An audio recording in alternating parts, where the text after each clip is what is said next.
Good morning, students. Right? You all know we are at the end of the chapter, isn't it?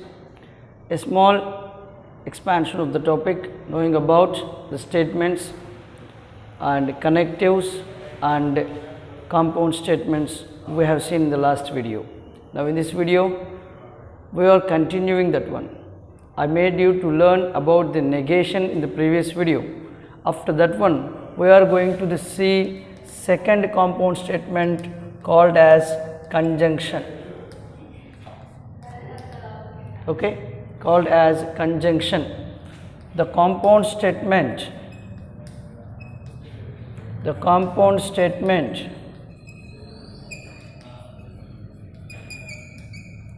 formed by the connective and is called conjunction, isn't it? Right, very good. Now, how it is represented? If P is any statement saying that 3 plus 2 is equal to 5 and Q is any statement saying 7 greater than 1, 7 greater than 10, okay, right. So, what is the conjunction of this one? P and Q, it is represented in this manner, writing 3 plus 2 is equal to 5 and 7 greater than 10. Did you understand? So, you don't bother about the truthness of the given statement. Don't bother about the truthness. You may think that 7 is not greater than 10, that means it is a false statement. 3 plus 2 is equal to 5, it's a true statement, okay. So, don't bother about the truthness of the statement, you try to understand how to write the conjunction of given two statements. Even though in English, you may have a conjunctive, okay, and he is reading, he is seeing the picture. How do you conjunct them, how do you combine them? Yeah, very good, he is seeing and reading, okay, he is reading and seeing the picture. So, he is doing the two works. Similarly, here two statements combined by and, okay, Nana? Right. Let us go to the truth value of the truth table of the conjunction. So, if I take P as a statement and Q as a statement, now the compound statement P and Q. So, how many statements do we have here? Two statements, isn't it? So, how many possible conditions there? How many possible truth values will be there? Yeah, very good. There will be 4 possible truth values. What are they? So, both can be true. The first one can be true and the second one can be false. First one is false and the second one is true. Both are false. Okay. These are the possibilities when you take two statements. Right. Now, going to the conjunction. How do you get? If I say a statement here, P is a statement, you read well. Okay, you read well, or else, yeah, you don't know. If I say a statement that any statement that it is 3 plus 2 is equal to 5, say take this one, 3 plus 2 is equal to 5. So, which is a true statement, and I take another statement Q is equal to 7 greater than 1. So, it is also true statement.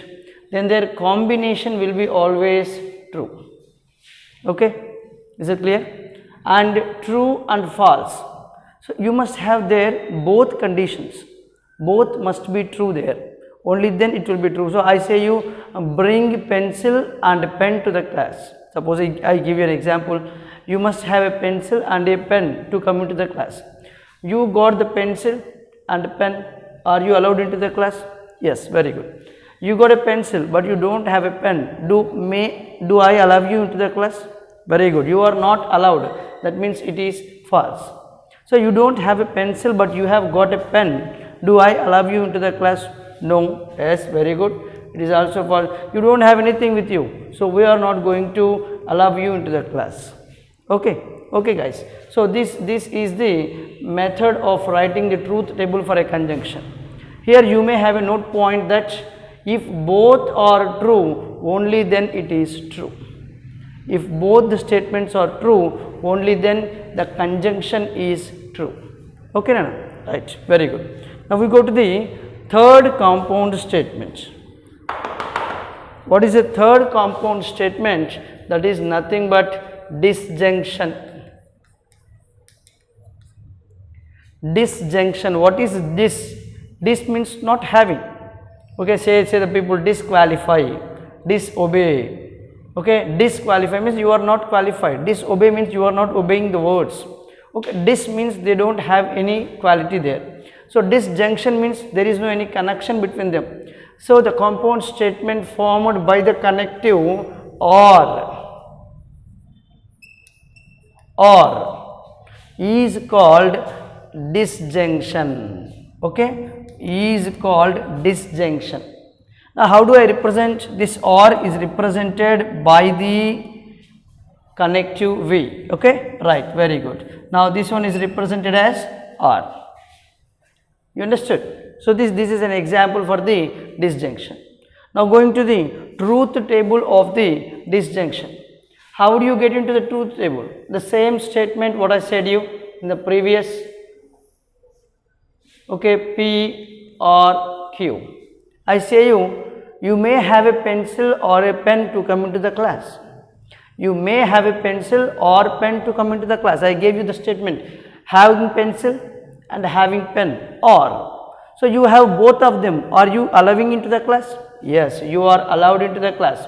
You have a pen. Are you allowed into the class? Yes, of course. I said you to have a pen or a pencil. So you have a pen. So you are allowed into the class. So you don't have a pen but you have a pencil. Even then you are allowed into the class. Now you don't have anything. Are you going to allow into the class? Yes, very good. No, you are not allowed into the class. That means here you may have a note point that if both the statements are false, only then the disjunction is false.